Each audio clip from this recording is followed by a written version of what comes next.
네, 정보시 TV 이슈. 자, 연속계획 응답하라 심야택시. 왜 안 잡힐까? 그 두 번째 편. 안녕하십니까? 오늘 진행을 맡게 된 개그맨 박동백입니다. 반갑습니다. 네. 아, 우리 전 편에 이어서 우리 또 대표님 모셨습니다. 각자 소개 한번 해주시죠. 시민교통안전연합회 대표를 맡고 있는 김기복입니다. 네. 반갑습니다. 사단법인 택시진절센터 대표를 맡고 있는 강승규입니다. 안녕하십니까?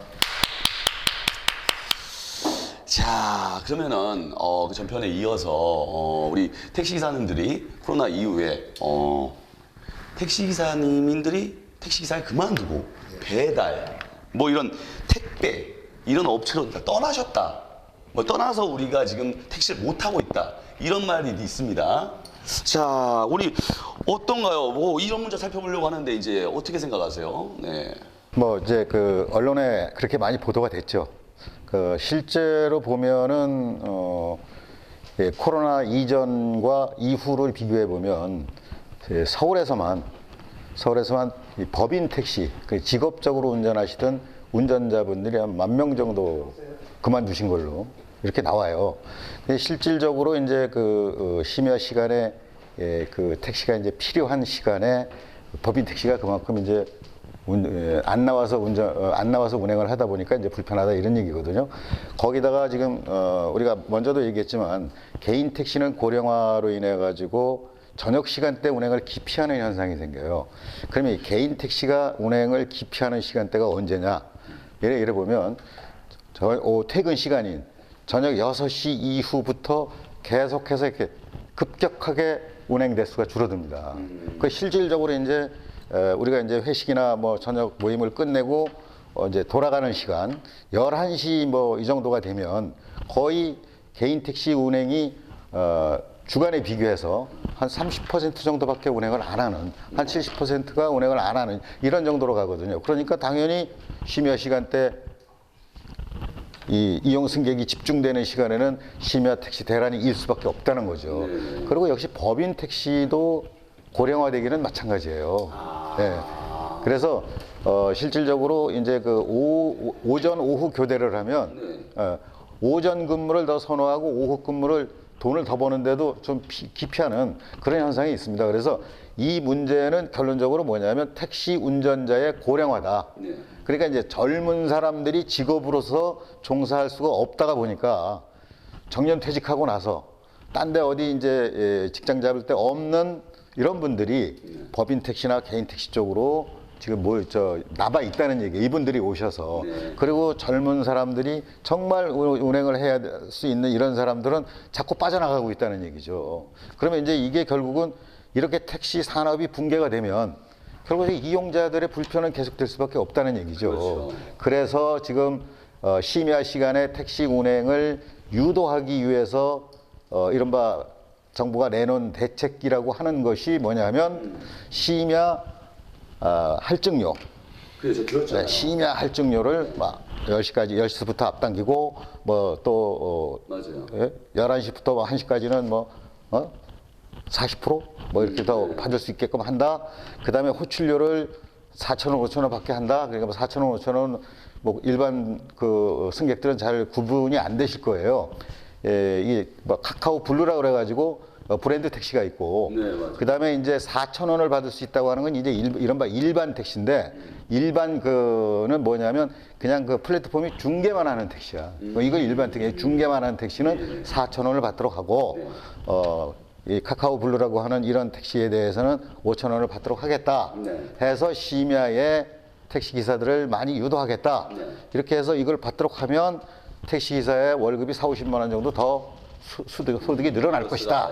이런 얘기거든요. 결론적으로 얘기해서 심야 할증을 받아서 영업을 할 수 있는 횟수가 얼마나 나오겠느냐 하는 얘기예요. 그냥 뭐 한 번 정도, 한 번 반 정도 한다 그러면 그게 과연 그 수입을 더 얻기 위해서 지금까지 기피하던 운전자들이 야간 운행을 하기 위해서 나올까 하는 약간 이런 의구심이 든다는 거죠. 그래서 이것이 과연 효과가 있겠느냐 이 부분에 대해서는 저는 상당히 의심적인 상황으로 지켜보고 있습니다. 아, 또 택시망 뉴스의 강 대표님. 강 대표님은 또 약간 이견은 또 어떠신지. 네. 뭐 저도 우리 김 대표님께서 말씀하신 거 동의하면서 네.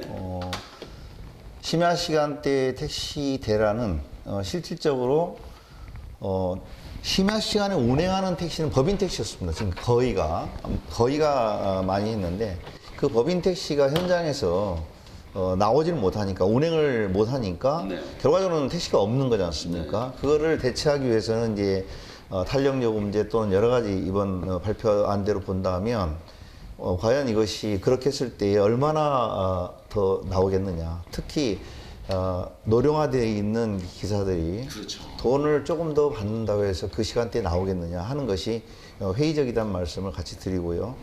특별하게 법인 택시에서 조금 더 젊은 기사들이 이직을 했다는 것은 나이 드신 분들은 뭐 다른 데 택배나 이런 일을 할 수 없죠. 그렇죠. 젊은이들은 여기 있는 것보다는 택배 가는 것이 더 낫겠다. 아니면 뭐 배달업 쪽으로 좀 가는 게 낫겠다. 해서 이제 많이 빠져나가 있는데 저희들이 조사한 바라면 그쪽보다 택시에서 더 받는 돈이 불과 한 40만 원, 50만 원 정도입니다.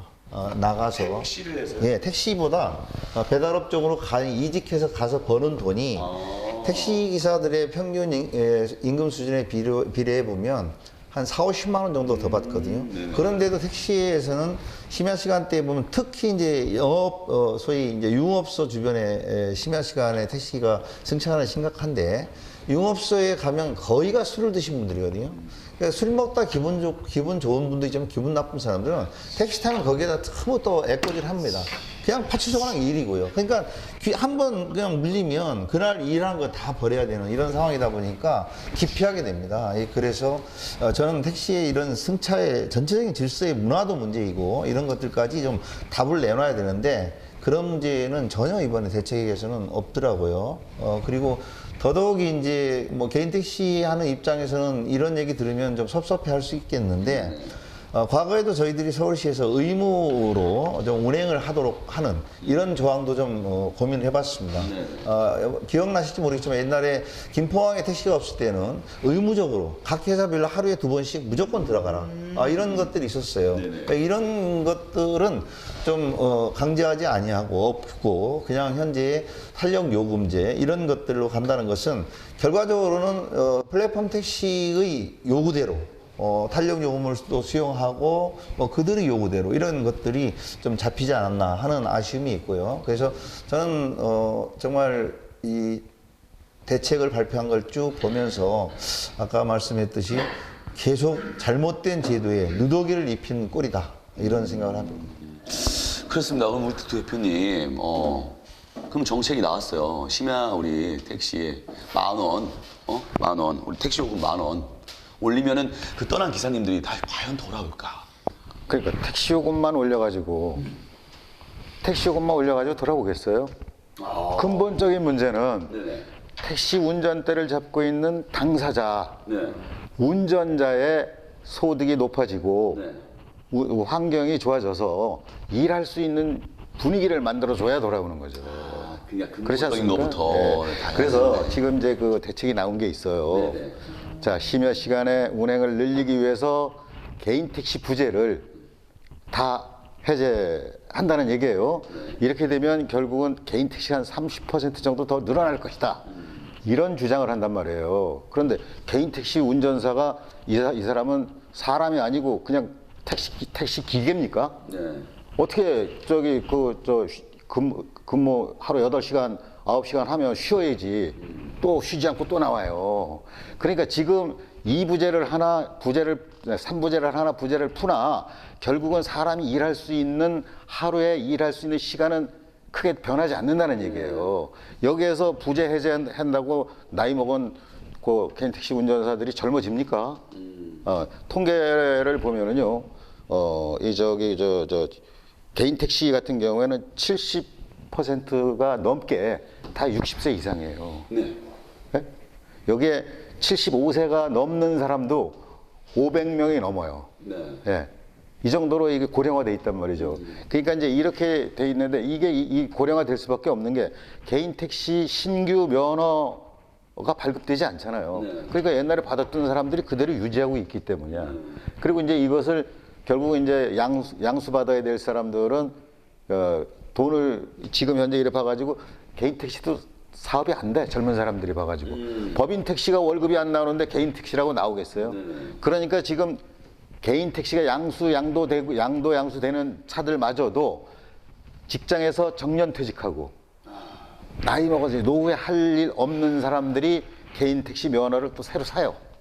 그래서 결국은 고령화야. 이게 고령화 토착화되는 거예요, 이게. 그러니까 이 택시난 해소에는 첫째 운전자가 젊어져야 된다는 거예요. 그렇죠. 젊은 운전자를 유치시키고 근무할 수 있도록 환경을 만드는 것이 심야 택시란 해소의 근본 대책이라고 볼 수 있는데, 자, 부재 해제하고 할증료 올리고, 뭐 파트타임제 하고, 뭐 저기 전액관리제 해제하고 니스제 뭐 산학금제지. 그동안에 그 폐해 때문에 여태까지 막았는데 뭐 그런 거 다시 하는, 이게 정부의 지자체의 택시 대란의 대책이라고 지금 내놓는 거예요, 이게. 이거는 한마디로 얘기하면 니스제를 주장하는 것은 택시 사업자들의 영원한 바람이야. 니스제를 하면 경영에 신경을 안 써도 돼. 그냥 차만 운전자한테 맡기면 알아서 벌어와. 그러니까 거기에 무슨 경영 마인드 이런 게 하나도 필요 없는 거야. 네? 여기에서 어렵게 얘기가 들리지만, 자, 그럼 사업자는 지네가 편하니까 하자고 하는데 운전자는 왜 아니 완전 월급제, 고정 월급제 수익을 보장시켜 주겠다는 월급제를 반대하느냐 이 말이에요. 그렇지. 네. 어제 제가 지난주에 제가 말씀드렸죠. 네? 법으로 보장돼 있는 최저임금마저도 이것저것 다 공제하고 못 받아간단 말이에요. 네? 그러니까 이게 월급제 때문에 생기는 현상이라는 거를 운전자들은 그렇게 믿고 있는 거야. 이제 그러니까 월급제를 반대하겠다 이렇게 반대하고 있는 현상이 나오는데, 문제는 뭐가 문제냐면 여기에서 이른바 전액관리제가 폐지되고 기사 월급제가 폐지되고 없어지면 법인 택시 시장은 붕괴된다는 거예요. 네? 사람들이 각자 자기 입장에서만 생각을 하니까 그 생각을 안 하는 거야. 그러면 누가 고민해야 돼요? 시민의 안전을 담보하고 있는 서울시 총책. 책임져야 되잖아, 이거. 고민해야 되잖아, 이거. 시민의 안전을. 그렇죠. 근데 이 사람들이 먼저 나와서 지금 하자고 그래. 네? 이 사람들이 과연 시민의 안전을 담보할 수 있는 자질과 능력이 있는 사람들인지 진짜 되묻고 싶어요. 네. 대표님, 그러니까 우리 좀 젊은 분들이 좀 약간 이제 노령화된 분들 말고 젊은 분들이 많이 이제 택시 이제 진입 장벽에 많이 오셔서 그걸 다 무너뜨리고 좀 젊은 분들이 유입돼서 이렇게 좀 운전을 하자는 게 그 첫 번째. 그걸 저희가 그렇게 만들어주는 게 우리 개선, 그게 정책이 두 번째 같이 이렇게 가야 된다는 거잖아요. 그런데 아까도 말씀드렸지만 심야 택시 10,000원 맞죠? 예. 10,000원 하면 많이 되고, 그리고 또 외국 돌아다니면 뉴욕이나 싱가포르, 뭐 일본 기본 요금 자체가 상당하게 높아요. 맞죠? 그런데 건축료를 포함했을 경우에. 근데 우리나라 3,800원 너무 싼 거 같아. 제가 봤을 때. 그래서 이걸 올리면 그만큼 좀 약간 많은 기사님들이 이렇게 그래도 더 좋지 않을까요? 그거는 제가 좀 설명을 드리면, 택시요금을 그동안에 이제 그 지자체에서 통제하고 정부가 정책적으로 통제해왔던 것은 굉장히 큰 패착입니다.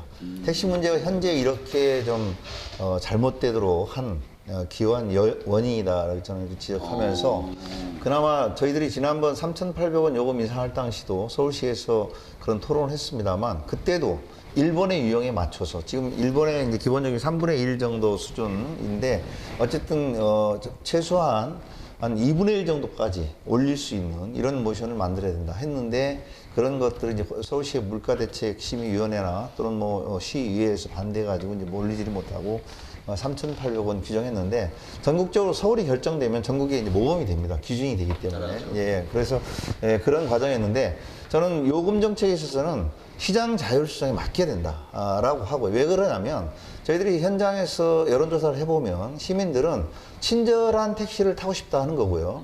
나에게 좀 안전하고 친절한 택시를 탄다면 적정 요금을 인상해서 지급할 수도 있다 하는 것이 여론으로 동향으로 우리 확인하고 있습니다. 그래서 그런 과정이기 때문에 마치 여론 요금 올리면은 뭐 시민들이 반대한다, 뭐 물가 인상의 뭐 요인이 된다, 뭐 이런 것들은 택시 교통요금 가지고 물가 인상에 크게 요인은 안 되거든요. 이런 과정에서 저는 적정하게 승객들이 요구하는 수준을 서비스를 제공하고 한다면 거기에 맞는 요금을 조정하는 건 맞겠다라고 생각하고요. 네, 그럼에도 불구하고 현재 이 상황에서 본다면 저는 뭐 탄력 요금제다 또는 뭐 5천 원까지 탄력 요금 붙인다 이렇게 가고 있는데 젊은 기사들이 올까 오지 않는다고 봅니다. 왜냐하면 이미 이미지가 택시는 굉장히 좀 나빠져 있어요. 현장에서 직업군으로 취업을 희망하는 어떤 직군에서 본다면 택시에 취업할 젊은 세대가 별로 없다는 거. 과거에는 지금 현재 개인 택시 하시는 분들이 군대 제대하고 거의가 택시 운전을 했습니다. 있었어요. 너무 그럼요. 많았어요. 네, 군대 제대하면 바로 택시에 들어왔죠. 왜냐하면 그때는 수입이 되니까. 근데 지금은 수입이 전혀 안 됩니다. 그리고 최소한 정말 최소로 300만 원 정도 택시 운행을 하면 택시가 굉장히 노동 강도가 세거든요. 더더욱이 이제 시민들의 승객들의 안전성을 담보해야 되겠지 않습니까? 시민 생명을 담보하고 있는 택시 기사들인데 너무 열악한 근로 환경이다 보니까 기피하는 거죠. 와가지고 사고 한 번 나면 처음부터 본인이 위약을 다 부담하고 하니까 이런 이 엄청난 문제들이 산적돼 있습니다. 그러다 보니까 그런 고민들 없이 그냥 대책이라고 내놓는 것들은 전문가들의 입장에서도 볼 때도 그렇고 경험적으로 볼 때도 그렇고 이거는 실효적으로 성공할 수 없겠다 이런 판단을 하고 있습니다. 그러면 그 대표님들 아까 전에 말씀하셨다시피 시장 원리에 좀 맡기는 게 참 좋겠다라는 생각을 하셨잖아요. 근데 예전에 우리 뭐 타타 택시라든가 지금 보는 카카오 택시 너무 대기업들의 좀 약간 폐해가 좀 강하지 않습니까? 너무 시장 원리에 맡기면? 그런 우려를 할 수가 있는데 그것은 지금 현재 시스템이 잘못 형성돼 나가기 때문에요.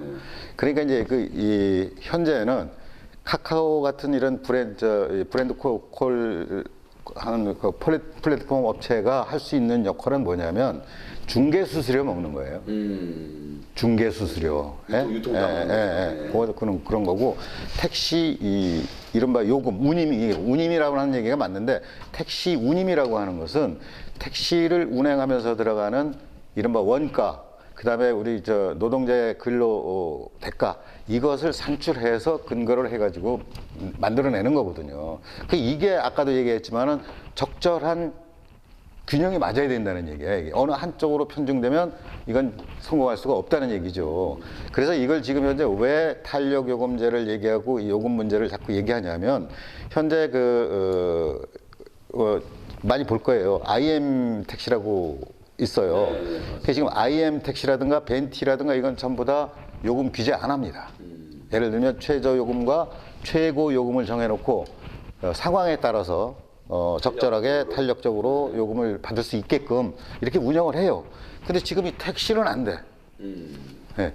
이런 제도에 대한 모순이 있다는 얘기예요. 그래서 왜 도대체? 제도의 모순이라니까요. 예. 그러니까 그래서 지금 하는 얘기가 택시의 그 수요에 따라서 이와 같이 그러니까 정부가 개입하는 게 아니라 최저 요금과 최고 요금만 정해놓고 거기에 따라서 수요에 따라서 적절하게 운임을 받을 수 있도록 영업 그 권리를 줘야 된다는 거예요. 운전자한테도. 자율적으로. 그렇죠. 네네네. 그래서 예를 들면 뭐 이런 거예요. 눈비 오는 날 택시 없고 좀 타기 어려울 땐 또 그만큼 노동 강도도 세지잖아.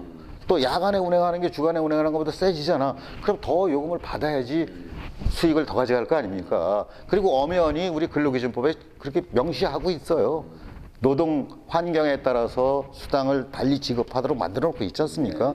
그런데 택시에만 이것이 적용이 안 돼. 그러니까 이것을 적용될 수 있도록 해줘야 젊은 운전자들이 젊은 사람들이 생각할 때 하나의 이런 직업이 보장돼야 들어오지 그냥 들어온다고 들어옵니까? 그래서 중요한 게 충분히 이런 제도를 모르는 것도 아니고 다 알고 있는데 안 하는 이유가 뭐냐? 책임을 안 지겠다는 얘기예요. 지금 우리가 젊은 운전자 유치하는 문제에 있어서 좋은 사례가 우리 강 대표 일본 얘기 그동안에 많이 했는데 일본은 2020년에 비해서 2021년에 대졸자 이 택시 운전자가 20%나 늘었대. 그러면 대학 졸업하고 신 직장으로 갈 수 있는 정도가 돼야 젊은 사람들이 오지 않겠냐 이 말이에요. 그렇죠. 네? 그거 만들어줘야지. 네. 그 환경을 만들어줘야. 그렇지. 그거 만들어줘야죠. 그러면 일본에서 하고 있는 거 몰라요. 지금 얘기 다 하잖아요. 제도 다 얘기하잖아. 그거 우리 할 줄 몰라서 못합니까? 그건 아니거든요. 그래서 이런 문제점들이 우리가 좀 깊이 있게 고민해야 될 부분들이에요. 좋습니다. 그래요. 그러면 항상 말씀은 항상 그래요. 항상 기초적인 거, 항상 그 제도적인 것부터 항상 처음부터 그래요. 모든 병은 처음부터 어떤 원인부터 다 고쳐야 되잖아요. 예, 다 뜯어 고쳐야 돼요. 이거 살짝 뭐 여기 상처 난 것만 여기 꿰맨다고 해서 그냥 거기는 흉터가 남지, 흉터가 안 남으려면 그 병이 낫으려면 다 원초적인 것부터 고쳐야 돼요. 맞아요. 제가 그 정바시 TV에서 이런 토론 뭐 이렇게 좀 진단해 주는 것이 참 굉장히 감사하게 생각합니다. 그리고 기왕 이렇게 손을 대셨으니까 방금 우리 그 말씀처럼 정말 원인부터 다시 한번 헤쳐보고 저는 정부가 내놓은 이번 제도 정책은 그대로 시행할 겁니다. 뭐 그게 실효가 있든 없든 그것이 대안이라고 내놨으니까 인상한? 뭐 할 거라고 보고요. 근데 저는 그건 하라는 겁니다. 뭐 어쨌든 소비자들이 그런 불면 소리를 하고 실패했다고 하고 할지라도 할 거라고 보기 때문에 하라는 겁니다. 다만 저는 택시 문제 이렇게 접근해서는 안 됩니다. 지금까지 100년의 택시 역사는 저는 단언컨대 제가 40년 동안 택시에 종사했습니다. 망했습니다. 이 제도 갖고는 안 됩니다. 그래서 정말 말씀했듯이 젊은 기사들이 들어와서 옛날에 군대 제대하고 택시에 취업하듯이 그런 일터를 만드는 이런 작업들이 필요하다. 그러려면 정말 사명을 갖고 공공과 공익성을 담보한 그런 택시 문제를 해결하겠다는 의지를 가진 그런 전문가 또는 시민사회 모두가 한 자리에 모여서 지금부터 로드맵을 한 6개월 정도 택시 문제, 한국 택시 문제를 새로운 재설계가 필요하다. 지금까지 과정은 뭐 땜 방식으로 이렇게 뭐 느덕이게 모집해놓고 해결한다 이렇게 갈 것이 아니라 근본부터 한번 원인부터 찾아서 근본을 대책을 세워내는 그런 역할을 하는 것이 맞지 않느냐. 그걸 할 수 있도록 우리 정바지 TV에서 좀 선도해줬으면 좋겠다는 바람이 있습니다. 오케이. 강 대표님, 그래서 이제 그 정책은 솔직히 눈 가리고 아웅이잖아요. 알바 기사 모아서 이제 말도 안 된다고 생각하시는 거죠. 알바 기사 모으면 심야 택시 좀 그러니까 뭐 좀 이런 아까 전에 대란 이런 거 없어지고 이런 건 절대 아니겠죠. 기대를 할 수가 없습니다. 그리고 네. 이게 첫째 이렇게 하겠다라고 발표만 하는 거지 실질적으로 시행을 할 수가 없어요. 그 IT 전문가라고 하시는 분들의 주장이 있어요. 네. 예를 들면 타다 성공하는 거 봐라. 그 다음에 미국에서 우버가 성공하고 동남아시아에서 리프트가 성공하는 거 봐라. 네? 그럼 우리도 택시 시장 타다나 우버처럼 들어와서 다 하도록 해야 되는데 정부가 이거 못하게 타다법 만들어갖고 규제하고 뭐 다 해서 지금 택시가 이 모양이 됐다 이렇게 지적하는 사람들이 있어요. 실질적으로 타다가 인기 엄청나게 있어요. 예, 있었죠. 어마어마했죠. 예. 그런데 중요한 게 뭐냐면 타다는 뭐예요? 타다 운전자가 근로자입니까? 아닙니까? 근로자 아니지 않아요? 근로자야 맞잖아. 운전 직책이니까. 근데 근로계약서도 안 써. 근로계약서 안 써요? 시간당 돈 10,000원 받고 해. 네? 이렇게 하다가 사고가 나거나 문제가 생겼을 때 누가 다 책임 안 져. 본인이 책임져. 알바니까. 이 운송 사업이라고 하는 것은 시민의 생명을 담보로 하는 거예요. 네. 그래서 뭐가 어쩌고 저쩌고 해도 가장 우선하는 건 뭐냐면 시민의 안전이 담보가 돼야 돼. 안전이 담보가 되고 그 다음에 서비스야. 택시를 이용하는 사람들이 시대가 지금 바뀌었습니다. 택시 이용하는 사람이 10명이라면 알겠어요. 10명이라면 7명 내지 8명이 여자예요. 여성이에요. 네네네. 이 여성 중에 절반 이상이 20, 30대 여성입니다. 그렇죠. 예? 근데 택시를 운전하시는 분들은 할배들이야. 전부 다 할아버지들이야. 이 차 안에서 이루어지는 문화가 형성이 안 돼, 대화가. 그런데 타다는 뭐예요? 시간당 10,000원 받고 다른 데 알바하는 것보다 10,000원 주니까 높잖아. 그러니까 젊은 애들이 오래 안 해도 돼. 금방 하고 그냥 시간당 벌어가지고 가면 10시간 하면 10만 원 버니까. 예? 그래서 타다에 애들이 알바로 들어온 거야. 그러니까 이걸 이용해본 20, 30대 여성들은 좋아. 운전기사 젊고 한 시대니까 대화도 통하고 문화가 맞는단 말이에요 이게. 네네. 이래서 인기 있었던 거예요. 그런데 예전에. 가격이 비싸도. 네네. 그런데 지금 마찬가지로 저 IM 택시 같은 경우 일반 택시의 4배 이상 비싸요. 네. 4배 이상 비싼데도 없어서 못 타 지금. 솔직히 얘기하면.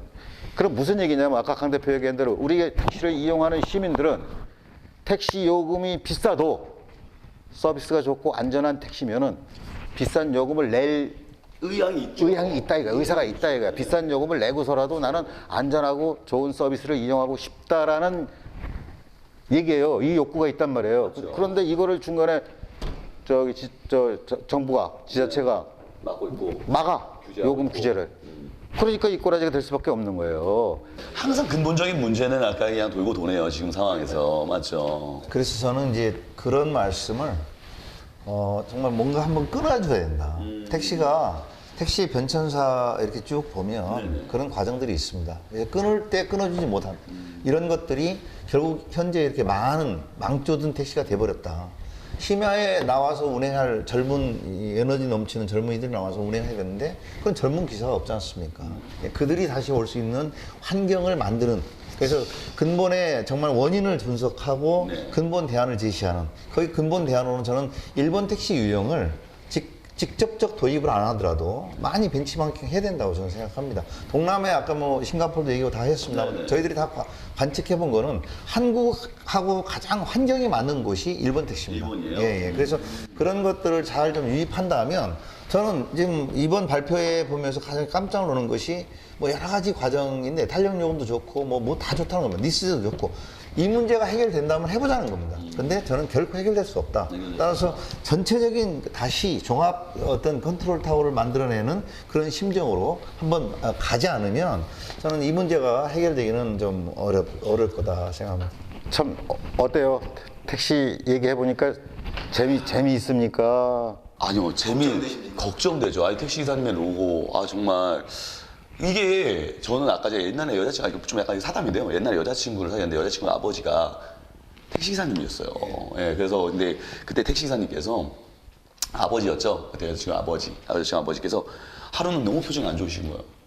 아까 전에 말씀하셨잖아요. 그러니까 손님이 와서 정말 애꿎은 택시기사님, 정말 우리 아빠, 우리 삼촌, 내 가족인데 아무 이유 없이 상처를 받으신 거예요. 이제 그런 막 되게 그런 이야기들로 인해서 너무 마음이 아프더라고요.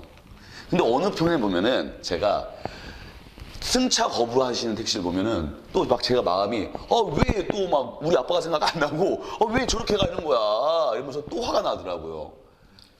그러니까 이제 그 여러 가지 이제 문제가 있지만은 이게 택시 운전자와 이용 승객 간의 이 거리감이 생긴 이 거리감이 생기게 된 가장 근본적인 이유가 뭐냐면 승차 거부예요. 두 분 다 우리의 가족이고 내 아빠고 내 가족인데 우리 이제 택시 승차 거부 얘기해 봐야 되잖아요. 택시 승차 거부 얘기를 하면 이 택시 문제 천만에 걸친 문제가 다 나와. 네, 그래. 대표님 다음 시간에 그거는 좀 약간 심도 있게 그거는 얘기해봐요. 자, 좋습니다. 오늘 좀 약간 간단하게 좀 정리 좀 해주세요. 오늘 좀 많은 문제들이, 많은 이야기들이 야기되고, 어떤 뭐 문제점이 야기되고, 자, 그렇게 지금 흘러왔는데, 이제 간단하게, 자, 우리가 택시, 많은 젊은이들이 유입되고, 정책이 좀 약간 바뀌어야 된다는 점. 그럼 두 분 다 동의하시는 거죠? 그렇습니다. 지금 택시 문제를 이야기하다 보면 가장 먼저 말문이 막혀요. 왜냐? 할 말이 없기 때문에. 네. 아무리 말을 해봐도 소용도 없고 듣는 사람도 없으니까. 네. 그래서 이런 답답한 택시 배드 스토리를 이 정바시 TV에서 이야기할 수 있게 된 것을 대단히 좀 고맙게 생각하고 앞으로 더 심도 있게 정말로 다른 방송에서 하지 않는 그런 내용과 비하인드 스토리를 가지고 재밌게 좀 얘기를 이끌어가 봅시다. 네. 또 우리 정바시 TV가 또 정의를 바로잡는 시간, 또 뭐 정책을 바로잡는 시간, 여러분들의 모든 불편한 점을 다 바로잡는 시간이잖아요. 네, 좋습니다. 우리 두 대표님 너무 고생 많으셨고요. 네. 지금까지 우리 두 대표님과 이야기를 같이 나눠봤습니다. 자, 택시 문제에 관한 법과 현실이 멀어졌다는 하소연을 쉽게 들을 수 있는 요즘입니다. 본격적인 심야 택시 전쟁이 시작되기 전에 다른 업종으로 떠난 우리 택시 기사님들 다시 돌아올 수 있는 환경적인 우리 조건, 대우를 많이 잘 초보해 주셔야 될 것 같고요. 또 젊은 기사님들이 유입될 수 있도록 또 그런 부분도 많이 개선해야 될 것 같습니다. 그리고 또 국가 정책에서 일하시는 또 모든 분들이 그 정책 처음부터 다시 한번 심도 있게 한번 생각해보는 요즘이 되었으면 하는 바람입니다. 자, 우리 강 대표님께서 택시 역사 100년 망했다라는 말씀하셨습니다. 네. 우리 다음 주에는요, 택시의 흑역사에 대해서 우리가 한번 심도 깊게 다시 한번 이야기를 나눠보는 시간을 갖도록 하겠습니다. 지금까지 우리 김기복 대표님, 강승규 대표님 정말 감사했습니다. 고맙습니다. 네, 지금까지 정바시 TV 사회자 개그맨 박근백이었습니다. 감사합니다.